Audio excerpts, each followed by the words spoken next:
Hello, I'm Philip Konopka, County Ag Agent for Lewis County, and today I've got with me one of the finest farmers in Lewis County, Mr. Franklin Mawk. He lies.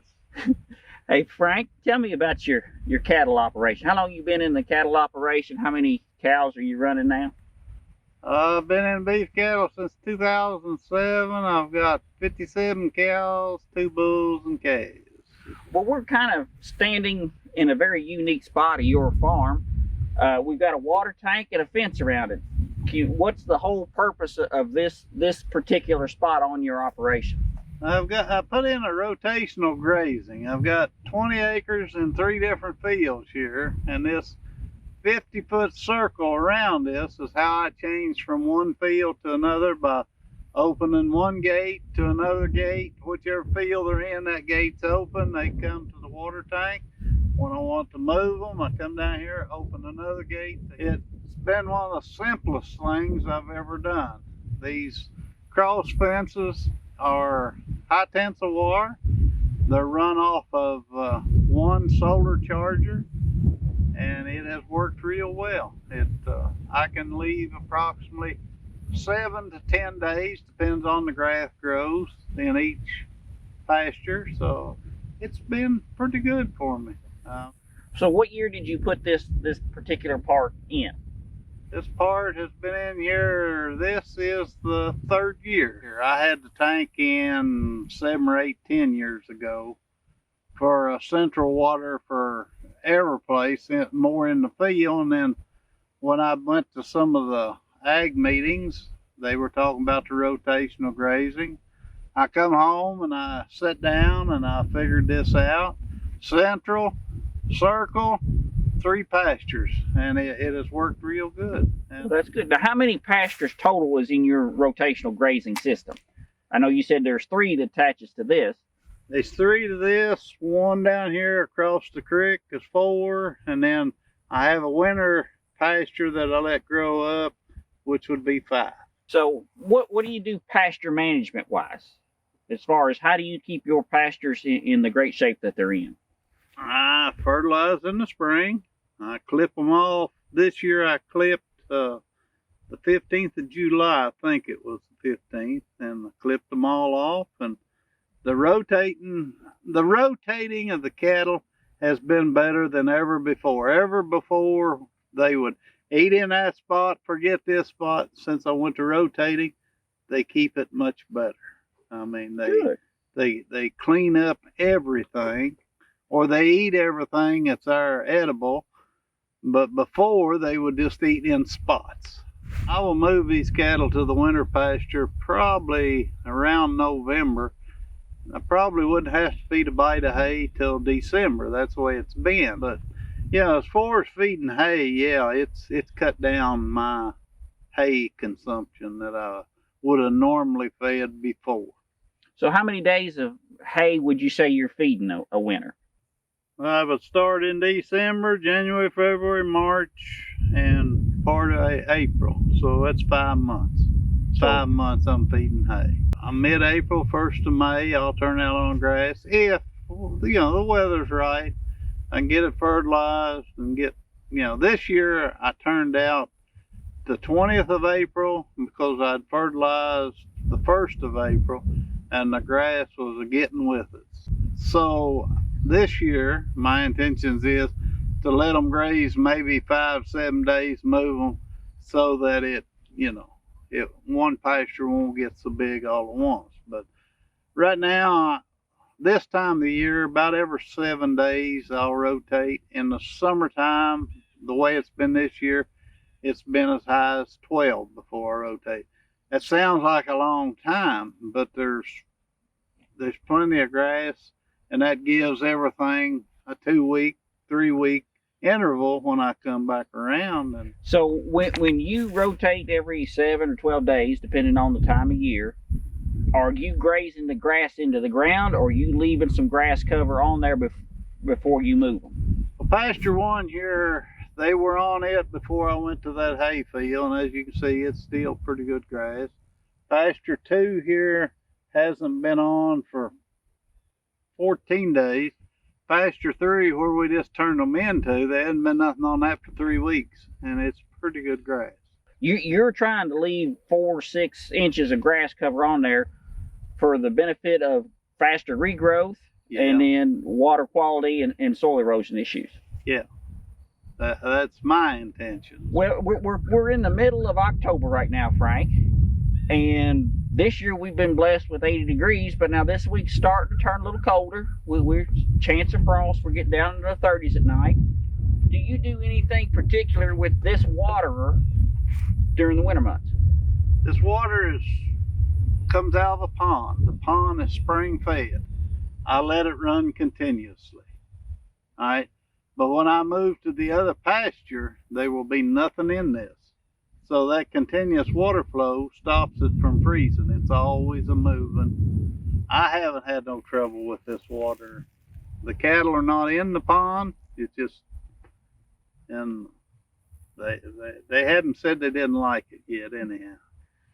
Do you do anything special with the water? Do you clean it any time of the year, or do you just let nature take its course, or do you have any trouble with algae buildup or anything like that? I've never had no trouble with algae where they're drinking every day. I haven't had any. I mean, they will drink out of this of a morning, they will drink out of it in the day and of a night, and I haven't had any trouble. I mean, you can look, you can see the bottom of the tank right now. Mm-hmm.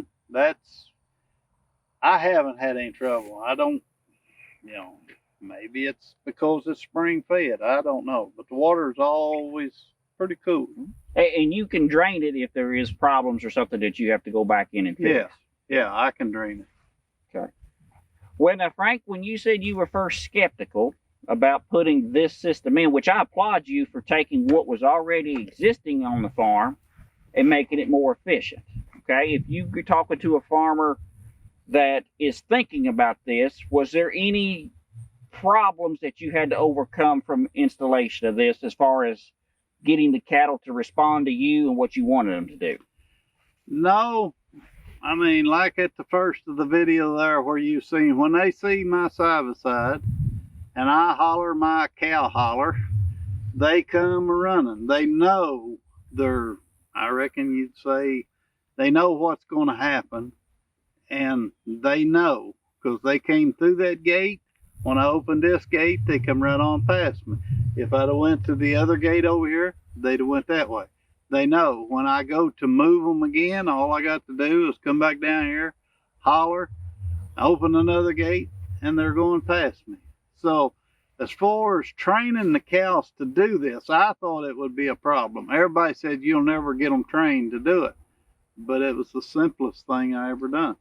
I mean, every now and then you'll have a little calf that will not respond to it, but once they learn, it is simple. So you're telling me that if you have lush grass that they are in pastures and you want to move them to another pasture, the grass is still plentiful, you don't have any trouble moving them? No, I can move them. Just come to this circle where this water tank's at and holler and open the gate, and they're coming past me. I mean, it's simple. Now, we seen on the video that you moved them by yourself. You don't have any trouble moving 50 head pastures by yourself at all, do you? No, my grandkids can move them. My grandkids could come down here on their little four-wheelers, and the one can holler like I do, and they come right to them, and they know what's going on. It's simple. Well, let me ask you this, Frank. You said you took a 50-foot circle. Why did you do a circle over a square lot or a rectangle lot? That way there was no corner for them to hide in. I just thought a circle would be better. The circle, I put wire panels around it. And Phyllis said, well, why not just put your electric? Well, I have electric all the way around the outside of this, and that's where my gates hook on. When I open this gate, everything else is still electrified. All my cross fences are still electrified. I can open that gate. They're all still electrified if the other two gates is fastened up. Well, when you were thinking about designing it, how'd you go about doing that? Did you print you off a map or draw it out, or did you just come out here and say, I'm going to do 50 foot around, and we're going to go off of that? 50 foot around is what I had in my mind, all right? And all my pastures, I went to the FSA office and I had them to pull a map up, and we kind of plotted it. There's 60 acres in this total field. So I said, I need 20 acres in each field. So on their map and the way they can do it, they marked it off in 3 fields of 20s. And that's where I got where the fence is at. And we also fixed it to where there's shade in all 3 fields. So your cattle have no access at any point in time to the pond? No, I don't want them into the pond. It's, like I said, it's a spring-fed pond. I don't want them in it messing. You know, I want all their water to come here. Now, yeah, this is the main water right here. I mean, it doesn't look like much, but this will keep them going all year long. And you don't have to work. The water will stay cool all summer long, be 90 degrees, and the cows don't have any trouble drinking the water at all. Nope. And there's another thing. If the water comes through that ground, it's going to be 56 degrees when it hits it. If they keep drinking it, it doesn't have enough time to heat up and get hot. I mean, it right now, I'd say this water is probably in the 50s. It is pretty chilly. Yeah. But it's all underground from that pond up yonder. And like I said, the pond is spring cold. It's not a warm pond. It's a cool pond where it's spring fed. But if you had any advice to a farmer that was thinking about rotational grazing, what would you tell them? They need to look at their situation, plan your fields according to your water sources. Try to keep them within the same amount of acreage, and the rotating part of it is a pretty good thing. I mean, I've utilized my grass better. They clean it up better. They're not leaving grass. I think it's a good thing, but the main thing is to plan your fields to where you're happy. As far as the cattle moving them within 2 months, they're just like little puppies running through here. They do all right. And Frank, I love the fact that you mentioned FSA and NRCS and Extension. You've utilized every opportunity, every office that exists in the counties for the farmers. Yeah, I try to stay. I don't want in trouble with anybody. You know what I'm saying? The NRCS office, that's these ditches. I don't want in trouble with them. Philip, I don't care if I get in trouble with you or not. But, you know, you've got to work within the reason, because you don't want to do something that down the road they say, hey, this is not right. You got to change this. You've got to work with your offices, or I think you do. And I do with everything I do. I work with them. The grandkids, they come down here, they fool with the cattle. If I had them in a small alleyway, I feel like the grandkids might, you know, be jeopardized. But here, they got room. They can go wherever they want to. So, you know, it's all about being safe and simple. But you mentioned the grandkids. That's great that you're getting the next generation involved in farming and getting them the appreciation of the lifestyle. Well, the oldest one, I tell them I'm going to sell the farm all the time when I'm getting too old. And the oldest one says, no, you're not, Papa.